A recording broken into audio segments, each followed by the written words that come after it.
Good morning. Hope everybody's doing good today. I know in the midst and crisis of where we're at with this coronavirus, things are kind of getting crazy out there. More than likely, people are having issues and trouble finding the supplies that they need for regular living. But anyhow, we're going to move forward here. We've had a meeting before our spring break, and we're going to go ahead and try and get things going still with our lecture. Maybe got a chance to do a couple of demos here and there throughout the week.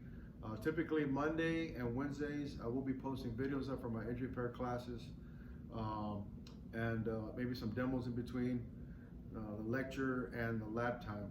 So typically what we're going to be looking at doing is kind of going over the notes. I'm here at the school today. We're on a tight lockdown with the campus police monitoring the campuses, so I might not be able to be here in another day, but I certainly will get a chance to do some things at my house to try and keep you guys abreast with where things at within our curriculum. I don't want you to be dismayed. You know, we still got to push on with what we have. On my Canvas, I've got my quizzes and my homework still available. I will be incorporating videos throughout the week, typically Mondays before 12 o'clock for both my classes, the 2 o'clock and the 6 o'clock class. They'll be posted on my Canvas for you folks. Also, if you have any questions, you know, you can email me any questions regarding what we've discussed in the curriculum. Still going to push on with a Module 2 assessment that we were supposed to get done after spring break. So I will be posting that. The only difference is we can't do the hands-on part of it. So I do have a written assessment that I will be putting out for you guys, so that way we could still get a little bit of assessment in our Module 2. Now, got the notes on the board. If you can see, it was basically coming back on 3/16/20, but obviously we couldn't do anything with you guys on that. We were told by administration not to have any type of lectures or anything like that available until we found out and figure out what was going to happen from the Higher Education Board. So we're going to get started right now. Basically, what is systematic approach? We kind of discussed that before the break. You know, we talked about the diagnosing certain components, knowing the symptoms, getting the information from the customer, and then therefore trying to implement a strategy to where we can help diagnose what's going on with the vehicle. Typically, we talked about, you know, rough idle, what happens when we have a rough idle condition, hard starting condition, something that could be related with engine mechanical that could lead to, of course, an engine performance related issue. So we're going to review a cylinder power balance test. You know, what's the purpose of that? Of course, we're looking at to see what kind of cylinder has a problem that's causing a misfire with one particular cylinder. So cylinder power balance test will designate and isolate the cylinder that's causing a fault. From once we've identified that fault in that cylinder, we're going to go to a compression test. And the compression test is basically there for us to be able to see if it's a lower engine related issue or an upper engine related issue regarding valve train assembly. And that's when we kind of perform and initiate a dry test first and then a wet test. So again, when we do a compression test, what are we going to do again? Well, we have to, number one, disconnect an ignition switch or ignition primary side of the system. Then we're going to crank it for 5 engine revolutions. Okay, we're going to install the gauge, our compression gauge. Once we install the compression gauge, okay, we're going to go ahead and wide open the throttle. That we get a maximum amount of vacuum going through that one particular cylinder. On crank mode, of course, all the spark plugs have to be off. So we're going to go ahead and crank it for 5 engine revolutions and then check our reading. If our reading is below 100 psi, then we're going to initiate a wet test.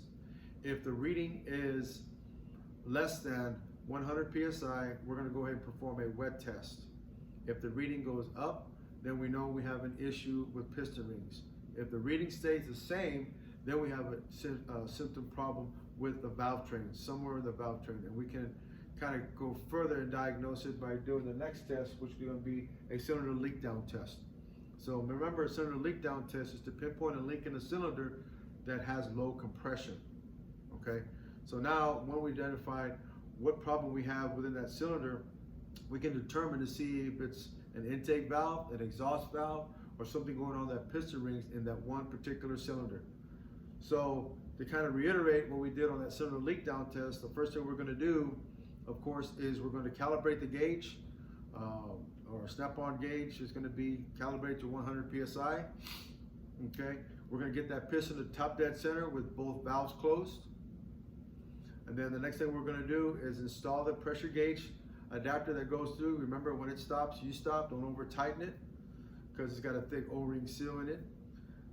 Once we calibrate the gauge to 100, the next thing we're going to do is we're going to go ahead and hook up our gauge onto the hose adapter that goes in place.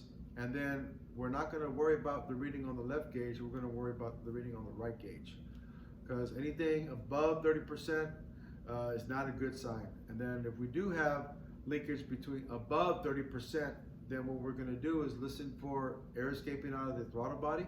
So you're going to wide open throttle here, listen to see if you have any air escaping through there, which may indicate an intake valve on that one particular cylinder that's stuck open. The other thing is, if you don't hear any air escaping from the intake, we're going to go ahead and hook up and check the exhaust. If you have air escaping out of the exhaust, then it means your exhaust valve is partially open. If you don't hear anything coming from there, then we're going to pull the dipstick tube out, and then we're going to listen to see, or oil filler cap, you want to take that off, and we're going to see and hear if we have air escaping out of it. If we have air escaping out of that, then we know for sure it's a piston ring issue. So basically on the engine comprehensive diagnostics, we're narrowing it down to what exactly is causing the issue. That way you can tell your customer with no doubt, with 110%, that your issue is going to be either the intake valve, exhaust valve, or piston rings. So that's what we do when we did the cylinder leak down test. Of course, again, on page 287, the compression test, again, we talked about that earlier. Results has got to be above 100 psi, between 15 to 20% of each other on cylinder. So I have an example here. If you got number one at 175 psi, number two at 180 psi, number three at 145, and four at 160. That would be a typical, range for a compression test for a 4-cylinder engine, as well as the same thing for a 6 or 8 cylinder or a 3 cylinder or 5 cylinder. That's what you're looking at, between 15 and 20% of each other. The other thing is, we need to know also, what the purpose is. How do we do it? What's normal and abnormal? Okay. Cylinder power balance test, we need to make sure that when we do that test, that the RPMs will drop. If the RPM does not drop when conducting a cylinder power balance test, then that's the cylinder that's causing the issue. I've got to hear that RPM drop. I have to see the car shake, and if it's not doing that, there's an issue there. Compression test, again, in excess of 20% or below 100% is not good. Okay, that's what we're going to do a dry test and a wet test. The other thing on cylinder leak down test, 0 to 5 is going to be good. Of course, anything above 30% is dead. So now we're going to listen for air escaping out of the throttle body, intake valve, or the exhaust valve, as I mentioned earlier, and how to do that. Okay. Wet compression test, of course, if we see anything on page 389, we're going to see something going on with the piston rings. We got a problem, an issue with the piston rings. Okay. Running compression tests, those are some things we can do on page 390. Kind of talk about that a little bit. With the dynamic test, fluctuating and lowering the RPM during cranking compression. And it's basically you're running a compression test with the engine running just to see where it's at. Okay, it's a quick way. You're not doing it for a very long period of time, typically about 30 seconds, just to kind of see where that needle's reading. And we should see it fluctuating lower than the cranking compression that we get, which is typically going to be somewhere about 100, basically 100, 89 to 100, okay, on the cranking RPM. Cylinder leak down test on page 391. We see here 0%, of course, is excellent. 1 to 10% is good. 11 to 20% is fair. 21 to 30% is poor. And as I mentioned earlier, above 30% is dead, which is not good, okay?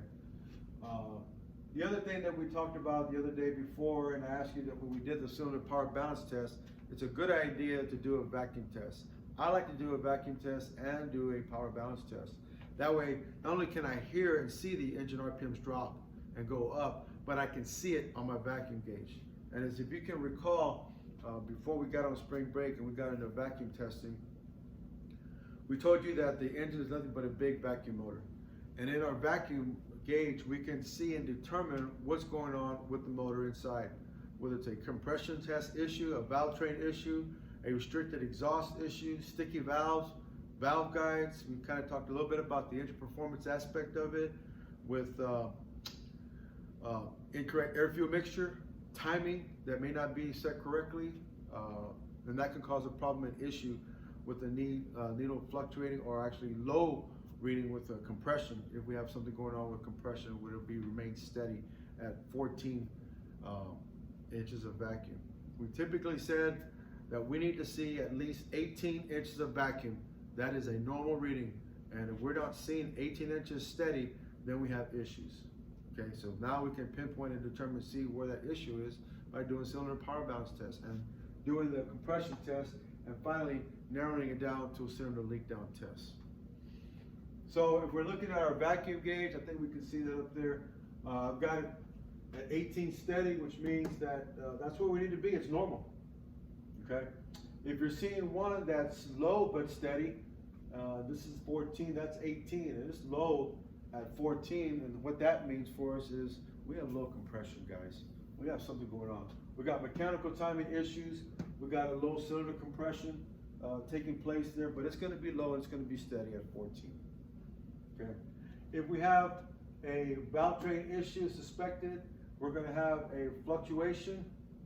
Okay, and we'll see that when we have an off idle test. If we see that happening and taking place, it's going to fluctuate. That means we have something going on with the valve train assembly. Okay, whether it's a valve guide or a valve spring. Typically, if it's a valve guide, we're going to see it fluctuating when we give it when we're starting up at idle. It's going to fluctuate. And then when we give it throttle, then it's going to steady. That means you've got something going on with the valve guides. If we start up the vehicle and we see that needle moving a little bit, and then it fluctuates faster with RPM, then that means we got something going on with the valve springs. Okay. The other thing we can determine also, we have an off idle test, and what that means is if we put our vacuum gauge hooked up and we increase the RPMs to about 2,000, and we see that needle slowly start to drop below 6 inches of vacuum. A couple of things we're going to hear. Number one, we're going to hear the engine bog down. Two, we're going to see that needle drop all the way down below 5 inches of vacuum. Anytime we see that happening there, that means we have a restricted exhaust, either muffler or catalytic converter, and we can actually pinpoint that test with a catalytic converter using an infrared light during the front side of the cat and the rear side of the cat. And we can compare those readings. And if we have higher temperature from the post part of it or the pre part of the catalytic converter, that means we have an issue with a clogged up catalytic converter. Inside there, we got the cones that are probably solidified due to incorrect timing or air fuel management systems that cause an airily rich fuel mixture, which is now clogging up the catalytic converter. And we can see that. So in other words, we have a breathing fault or an exhaust restriction or intake restriction somewhere causing that to happen. So keep in mind, these are very important, along with the spark plugs that are in the chapter that we discussed about and went over as to how to diagnose, especially when you get ready to do the compression test. When you've done your power balance test, you identify a cylinder is not producing a good power balance test result for compression. When we got to take out the spark plugs, identify and note and put in order where they go, and look at the spark plugs. Remember, we talked about that earlier. The spark plugs can tell you exactly what's happening in that cylinder. So we have one that's blistered up quite a bit. You know, we've got some issues within that cylinder that's causing a compression failure issue. So next thing I have for you guys also is a Module 2 assessment. I am going to give you guys, and I'll put that on, post it on the next worksheet this weekend, the written part. Okay, and I'll give you guys some time to do the written assessment. So continue to do your homework, your quizzes. I will be posting out grades today to see where you're at right now, based on what I have on my grade book, on my Excel spreadsheet. You'll probably get that in ACES coming up pretty quick. I think by Wednesday, we were told to start doing that, but by the following week, following Monday, that the grades have to be in. So again, this is Mr. Valagay, and hope you guys are trying to deal with the situation, just trying to deal with the best we can, and get through this, and do your part, as our Governor Abbott had mentioned about making sure that we're complying with what the news is asking for. Right now, this is a more important thing, to try and get with the news. Not so much what's on social media, because there's some stuff that's out there that could be misinterpreted, but the news, that's pretty much live right there, and I think that's the way to go. So I will post up another video on Wednesday. So you guys have a good rest of the day, and we will see you later.